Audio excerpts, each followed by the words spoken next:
Welcome to the Real Estate Syndication Show. Whether you are a seasoned investor or building a new real estate business, this is the show for you. Whitney Sewell talks to top experts in the business. Our goal is to help you master real estate syndication. And now your host, Whitney Sewell. This is your daily real estate syndication show. I'm your host, Whitney Sewell. Today our guest is Shannon Robnett. Thanks for being on the show, Shannon. Hey, Whitney, thanks for the invite. Shannon has been a builder and developer all his life, a passionate real estate investor, and has done plenty of projects, but always wants to learn more. Their team is building brand new projects, leasing, managing, and creating some pretty cool returns for investors. While the track record and focus in the Treasure Valley, maximizing their knowledge to develop the best possible returns, Shannon says the best part of their projects is that they're local and improving their own hometown. Shannon, thank you again. Looking forward to getting into maybe your market a little bit, but also just the developer side of the business. We've had numerous developers on, but not that many. I love hearing your take on why developing versus buying, projects that are already built and just getting that take. I know there's listeners who are, in that boat of trying to figure out, do they want to be the developer or not, and what lane they're going to be in. Even the investors that are looking at and investing in, development projects versus, value add type projects or whatever that may be, or other asset classes altogether. But welcome to the show. Give us a little more about your background in real estate, and let's jump into your superpower. Sure. Well, Whitney, I come from a long line of real estate agents in my family. My great-grandfather was a realtor before the Great Depression. My grandmother, my mother, myself, and my son have all been realtors. My son is currently still in the business, and my mother, at 70 years old, was out showing property yesterday. So she can't give it up. But my dad was a builder and developer, and I watched at a very young age probably things I shouldn't happen at the dining room table, like 1031s and what happens, Margaret, if we sell this, and what if we buy that? And that's the way I grew up. And so I didn't know any difference really. And I'm sitting there going to college because I think that computer information systems is in my future. And my brother's building 2 or 3 houses a year and doing every aspect of it and making about $50,000 a year at 19 years old in 1990, gosh, I'm going to date myself here, 93, 94.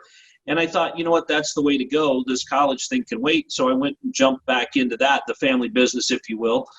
And I've always seen where I've got a client that wants something that is not available in the market right now.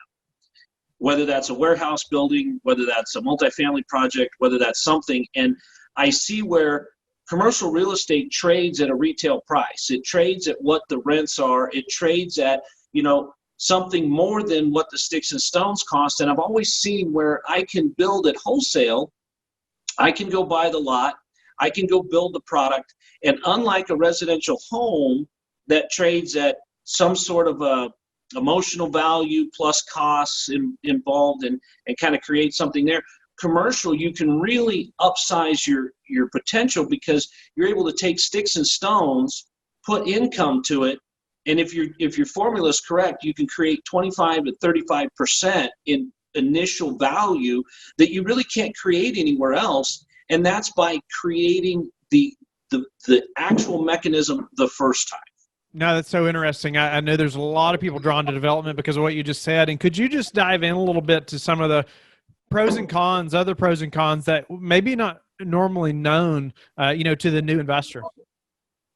Well, some of the cons are, sometimes you don't know what you don't know until it's too late. But a lot of the pros, let's focus on the pros because everybody likes to hear about what's good about developing. And we can sit here and scare anybody if we want to. But the great thing about developing is you get to bring your ideas to life. You get to go down, and I've made a lot of friends over my 25-year career here in Idaho with people at the building department and people at planning and zoning, and you get to work with them, and I get to improve my backyard. Our city is growing at the fastest pace of any city in the nation right now. And I get to be a part of that. And it's my designs and it's my belief in what this area of town needs. And that is really what's coming to light.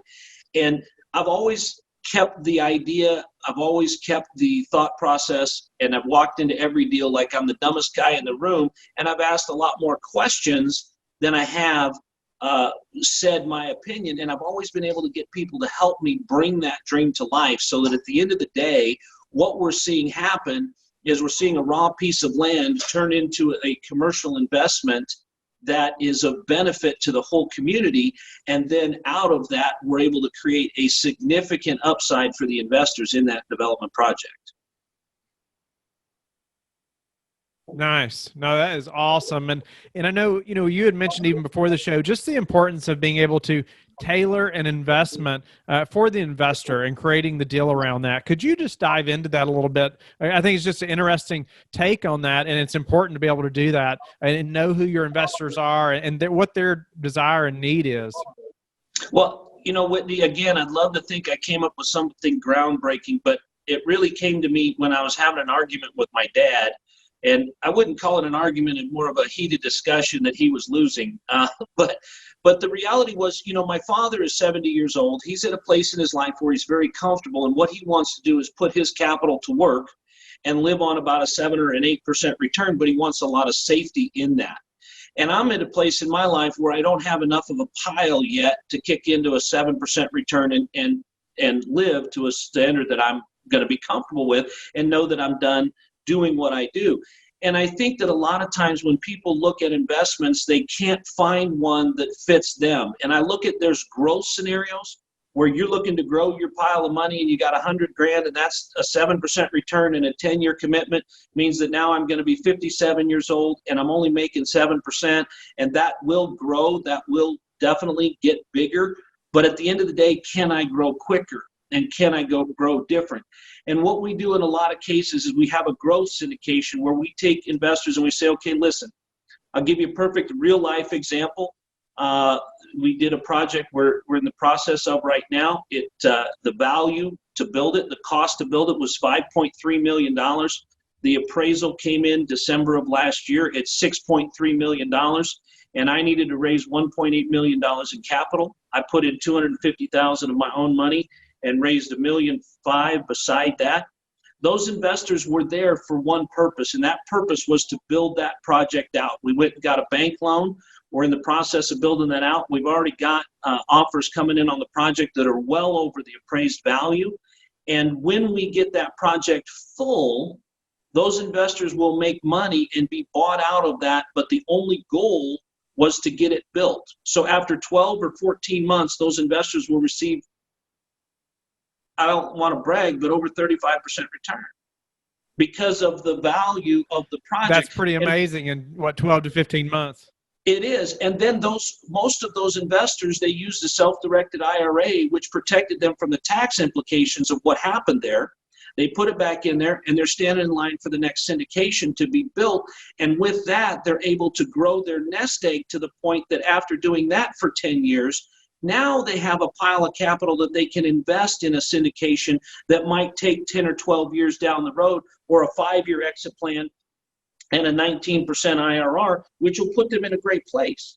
But when you look at a lot of value add syndications, they're attempting to put both my dad and myself in the same deal and say, okay, well, we bought this for retail and we're going to grow. We're going to get 5 or 6 or 7% appreciation in this particular market for the next 5 or 10 years. And then we're going to sell and we're going to make money in 10 years, but it's not fast enough. And yet it's not safe enough. And yet it's not, so trying to figure out who is doing what and making sure that we put the right investment in front of the right investor, I think is that thing that has helped us be successful. Because showing my dad how he can make 35%, he looks at it and goes, yes, but I don't get paid this month. I have to wait a year to get any payments, right? And that's the big key. That's right. The thing that I've learned from trying to figure this out. No, I think it's very interesting. It's just great that you're bringing that out. You mentioned not being safe enough. I like to do the value add, and I'd love your opinion on that. Just what you're thinking when you say like not safe enough. Well, I get into the argument a lot of times with people that they say, well, when you buy value add, you have cash flow immediately. and that makes it safe. But the reality is the value add is usually 99% of the time purchased in a state of disrepair.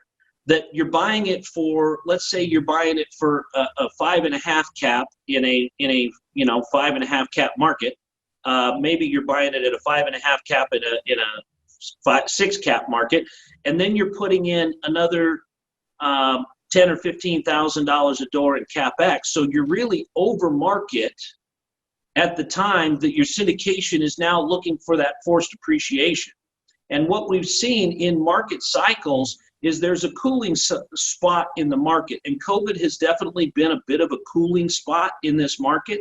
9/11 was another one, the dot-com bubble. I mean, all through our lives, Whitney, we can reach back and find in history there were cooling spots in our market. And this is another one. But when you're at that point, if you bought something in December of last year and you put in all your capex, by the time COVID hit, you're sitting there at top of market, unable to force those appreciations, but somehow people call that safe because you are receiving rents. The reality is that's what I don't have to deal with. When I have a product that at completion has got an appraisal, I'm not drinking my own Kool-Aid. It's not a spreadsheet that I built. It's from an outside third-party investor or an appraiser that says my project is worth $1 million more than 20% more than what we're building it for. And I know that we can get better rents than what the appraisal says a year later. I don't have to rely on anything being forced to appreciate. When I'm building in a 3% vacancy market, I don't have to wait on vacancies. I don't have to do a lot of the things that happen in value add. But a lot of people think about it and go, well, there's risk in the building. And to some degree, I take that element of risk out in my own mind because I've been the builder for 25 years. I've got a track record with over $200 million in personal transactions that I've been a part of, and built everything from police stations to city halls to schools to gymnasiums, you name it, I've built it. And so I take that part out because I don't have any fear of the developer and the builder myself not performing. So you do have an element of risk on each side, but the reality is it's a mitigated risk that I can control. And I look at it this way: when you go back and you do the math that I just talked about with that deal, you got $5.3 million in value in cost, and you raised $1.8 million, you got $3.7 million borrowed. Covering the nut on that $3.7 million loan means I can get 60% rents compared to my appraisal and still float my boat. You just bought value add and you need 100% rents because you're at 110% of cost. So when you look at true safety, what someone is saying is safe isn't necessarily safe, but it's perceived to be safe because it's already got rents assigned to it that are supposed to be coming in. No, that's very interesting. What about, the rents that you're counting on after you get a development done versus the appraised value? It's going to be valued based on what the income is, right? Or you're saying like the appraisal before say it's fully leased or something like that? So we always get a pre-construction appraisal. And so I have an appraisal that as of December of 2019 said that these 7 comparable products in the market should render a rent of this many dollars based on your NOI, based on a 37% cost ratio on your expenses. And based on this, you should receive an NOI of this. And with the cost approach at a 5.5 cap, this will be the value of your project, right? And so the appraiser looks at that and they tell us what they believe the cap rate is in our market, what they believe the rents are, and what our comps are. Now, one of the other things that we've always done very successfully, Whitney, and it's what a lot of successful value add guys are good at, is that's at bringing ancillary income, right? I mean, we look at the appraisal, we go, that's a fantastic base rent, but what are the add-ons we can get in our marketplace that are going to give us 120% of the given rent in the market? Is that preferred parking? Is that going to be a cable and internet package where we can make a couple of bucks on? Is that billing back the rubs in our area? What is it that we can do that can give us additional income that then takes us, if all we got was market rents, but we had other services that we're able to sell, we're even able to do more than that. I'll give you another example. The last project we finished in July of last year, we were able to add $70 a door to the project. There were 180 units in that particular complex, which you do 180 times $70 a month times 12 months a year at a 5 cap, and it's almost $3 million in value we added over the cost or over the appraisal just in our additional ancillary income. So there's some fantastic money to be made even over the appraised value, but it's somebody else's Kool-Aid. I like how you said that. That's so interesting. And Shannon, what's been the hardest part of just the development business for you? Or maybe you can speak to others who are, newer getting in. You see, I'm sure lots of people trying to get into the development space. Well, the thing that's the most difficult, I think, Whitney, is it's the reality that every step that I take, there's somebody else making comments on it. If you want to go out and do a value add proposition, you go out and you look at the project and you evaluate it and you decide if you like it, and you put together a spreadsheet as to what you can do and how you can make it better and what's going to work. And there's really nobody telling you no, because the building's already built. You want to paint it a different color, nobody really cares. If you want to change the carpet out, that's okay. You want to do these things, nobody's telling you no. But in development, you go in with a great idea and the city wants to see more stone on the project, or they want to see, a different roof pitch, or they want to see, this is kind of a colonial look. They'd rather see something more modern. Or the bank says that, you're really not going to get that kind of rents, or we're not going to loan you that kind of money. Everybody in the development business tends to try and tell you no. And so you've got to solve that problem. And so as a developer, you are the supreme problem solver, because you've got to solve all these problems. You've got to solve the paint color. You've got to solve the management company problem. You've got to solve the lease up problems. You've got to solve the connectivity issue. We just did a deal and we found out that it's going to cost about $15,000 in 4 months to get internet service of any quality to our project. Well, if we're looking at making the $35 a door in profits on the internet service, we need to have that. So we've got to solve that problem that we didn't know about until we were half built. And so when someone looks at it and says, oh, I want to be the developer, I can take them to the job site and I can start with the plumber and I can ask the plumber who on my job is making the most money. And he'll say, oh, the concrete guy is. So you go ask the concrete guy and he says, oh, the framer is. And the framer says the roofer. Everybody's pointing to everybody else. But, developing is just another avenue. It's just another aspect of being able to create something. Just like a value add is a creation, it's taking and rebranding something. It's breathing new life into something. This is just breathing life into it for the first time and bringing it to market. And in that, the biggest profit margin is always in the first go-round. How do you prepare for a downturn when doing a development? Well, you always have to have that in the back of your mind. But again, if you look at the numbers, Whitney, I look at just the sheer rent I would have to get. So if we look at that, I'm at a 70% loan to cost. I'm at a 60% loan to value. I'm also at a 60% need on my rents to market. So I can actually prepare for a downturn better than most of my neighbors who have been recently purchased or recently refinanced, because I will be in a position where I can make the decision, do I take 60% rents or do I stay happy with 100% rents and 60% occupancy? Now, obviously, neither one of those is something you want to jump to very quickly, but it's something that you have room for in your strategy and you can account for that. What do you predict, to happen over the next 6 to 12 months, just in the real estate industry? And are you looking to continue to develop? Or are you sitting on the sidelines? What's your take? Well, Whitney, I'm not an expert in any market really other than my own. And depending on who you ask, I'm not even an expert at that. But what I have been successful at doing, I do continue to do.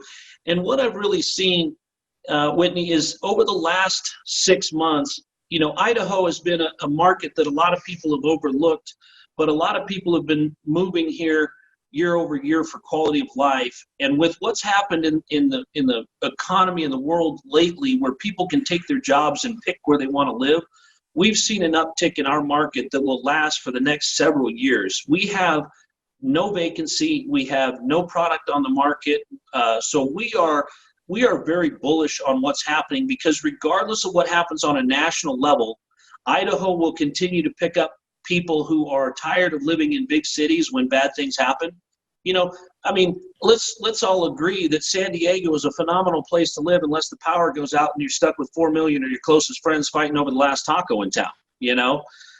And so when you live in Idaho, you don't have those questions. We have a different quality of life, and a lot of people are moving here for that quality. So we've got about 1,000 doors in our pipeline right now in different stages of deals. We've got stuff that are permit ready. We've got stuff that are coming out in the next couple of months. We got stuff that'll be finished in the first quarter of 2021. We've got stuff at all stages, but we're very bullish because we see that interest rates are going to stay low. You know, we've got an election that everybody's commenting on by now. We've all seen the results of that, which will be contested. But the reality is that doesn't change the fact that people still need houses. It doesn't matter who our president is, people still need a place to live. And it doesn't matter who our president is, people are going to decide that because of that presidential choice, they're going to do something different. It doesn't matter. There's going to be half of the nation doing something different, whoever is in office today. That's not the reality. The reality is people are going to make choices, and those choices aren't really going to be as influenced by the election as they think, because they were going to make that choice anyway. People are still going to move out of mom and dad's house. Mom and dad are still going to downsize and get rid of all the junk and the clutter that the kids left behind when they went to college. Those natural stages in life are still going to happen. And so we are very bullish on preparing for that and building out through that. We've got plenty of product in front of us to do that. We've got lots of land to do it with here in Idaho. Now, Boise is an amazing place. I was there just a few months ago, just flying in. It's just so beautiful. And I know, I mean, it's just obvious why people want to come there and live, especially if they can work remotely. So I definitely agree with you. It is a beautiful place.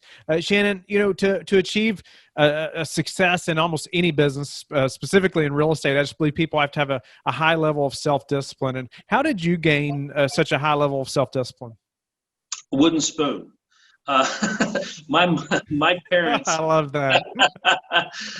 Maybe I should have hesitated a little bit more to make that not so obvious. But you know, my parents had a lot to do with what I grew up with.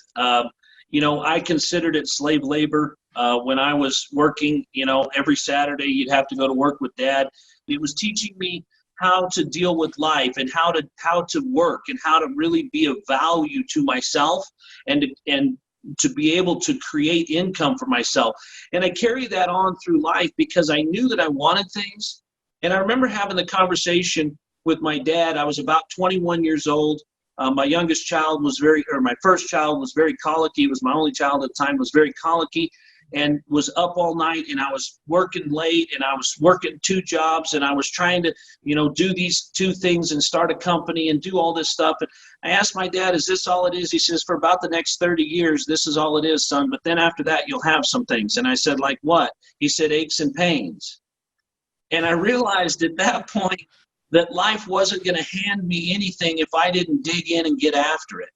And so after applying that elbow grease for the last 25 years, I'm starting to see that my dad was right, because my back hurts, you know, my knees starting to bother me.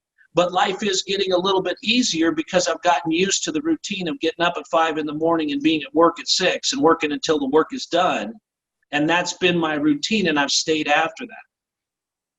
Great answer. No, that's awesome. I love hearing that, and we've heard it time and time again. It's just this business is not handed to you in any way. Shannon, do you have a couple daily habits that you could just give to the listener that, man, you know, these couple things have just really transformed the way I do business, or have helped me to go further, or anything like that?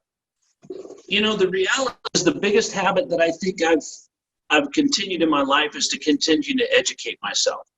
You know, there's always something new to learn. There's always another perspective. And one of the things that I look back on in my life is that I took too much time away from earning money by trying to reinvent the wheel and do it myself. If I would simply be able to have learned it, to be able to have read it out of the book and copied it, I would have cut years out of my education cycle, where the cycle of learning turns into earning. I would have cut years out of that. And so as I've continued to reapply the principles of reading and understanding what other people have done, and those, all of the examples from history and from life and biographies, all of that stuff is very, very simple to assimilate, and it's cheap. So continuing to educate yourself, continuing to ask questions, and continuing to try new things. As you know, Whitney, the most expensive thing you can have is a closed mind. Great answer. Again, Shannon, can't agree more. I love just the desire to learn. But what's a way that you've recently improved your business that we could apply to our business? Stop trying to do everything yourself. One of the things that I know is to stay in my swim lane, but the more I found that if I hire someone that is gifted in that area, I'm going to get more results for the money and the manpower spent than if I'm trying to do everything. A perfect example is just a market study. I can do a market study. Whitney, I understand that. I can make that a reality.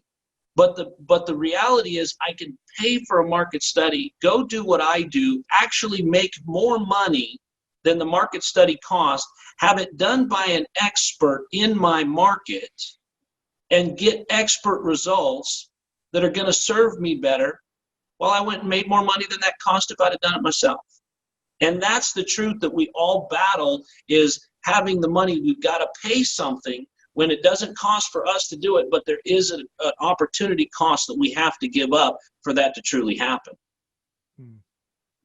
What's your best source for meeting new investors right now?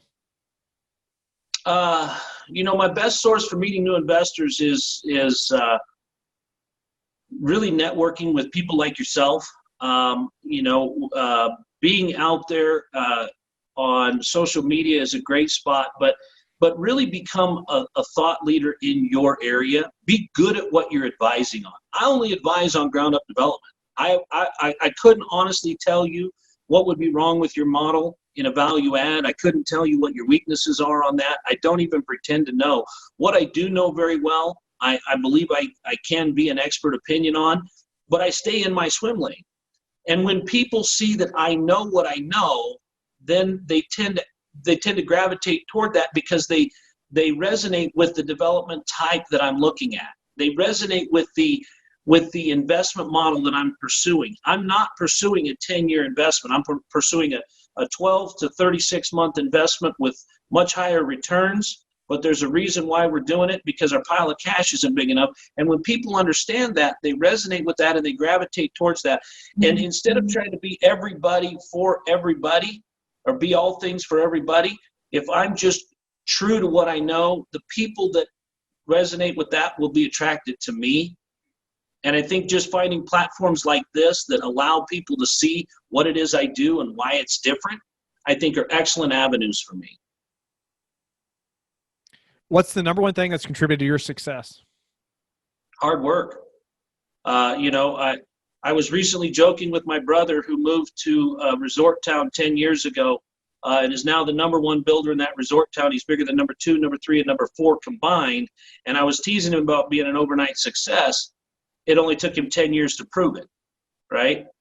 And that's the reality. You can't do something and expect 6 months to get you results. You can't do something and expect 6 years to get you results. I've been doing this for a lifetime, and I'm still learning how to get better results, and continuing to do that day in and day out is really what's going to continue to prove your model and continue to make you a better investor and a better entrepreneur.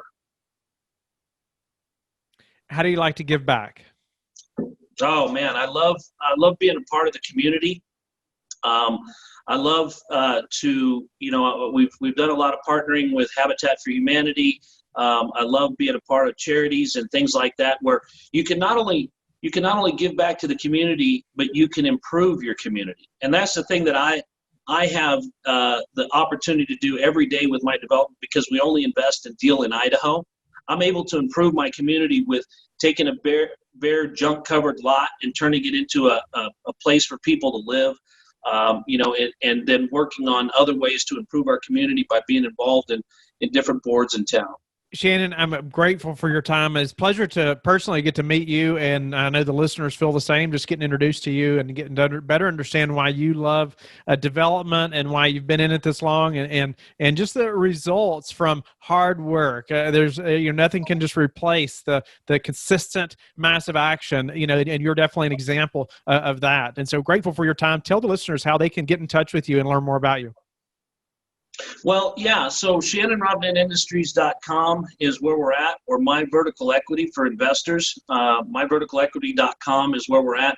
I'd love to get to know everyone better. I personally, if you go to My Vertical Equity, you can fill out a form, and I'd love to talk with you personally. I take all the phone calls myself so that I can get to know people and really truly understand what your investment needs and desires are, so that when we're talking about stuff, we're actually tailoring it to what your goals are in life, not what I have in my personal arsenal right now.